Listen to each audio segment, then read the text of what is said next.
back to our series, Searching for Common Ground. We just read beautiful passages that encourage us to love God, and they assure us that God will take care of us. It is assumed that a life that includes a believing God is a life of abundance and happiness. However, critics of religion state that a believing God is actually a problem. Christopher Hitchens, in his book, God is Not Great, Why Religion Ruins Everything, presents a long list of many of the terrible things that have been committed supposedly in the name of God by religious people. The sad part is that he is correct. Atrocities have been committed and continue to be committed by people who claim to be religious. Righteous people presented with these facts sometimes will turn away from religion and God altogether. According to IRIS 2008, a religious survey, the number of atheists and agnostics in the United States between the years of 2001 and 2008 almost doubled in both categories. That is an incredibly fast rate of growth, especially when considering that religious groups during the same period of time, most of them experienced either a decrease in membership or very slow growth. That includes Catholics, Protestants, Jews, Muslims, and followers of other Eastern faiths. In some cases, the growth that they experienced was because of immigration. People came to the United States already with their faith and joined the groups here. Otherwise, they would also have experienced some decrease in membership. That is not to say that there are not healthy bodies that are growing and thriving, but in their majority, they are experiencing problems with growth.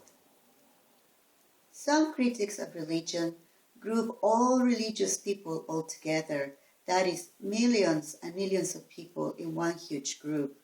Of course, that is inaccurate, but that is a tendency we have, that the misbehavior of a few gets imposed in millions. That's, of course, stereotyping, and stereotyping is not accurate. I teach cultural diversity, and one big theme in our classes is that we shouldn't make assumptions about people because of what group they belong to. Many times, religious people will have assumptions about atheists, and atheists will have assumptions about religious people, and especially religious people will have assumptions about other religious people. Instead, we actually need to look at each person and decide what kind of person he or she is.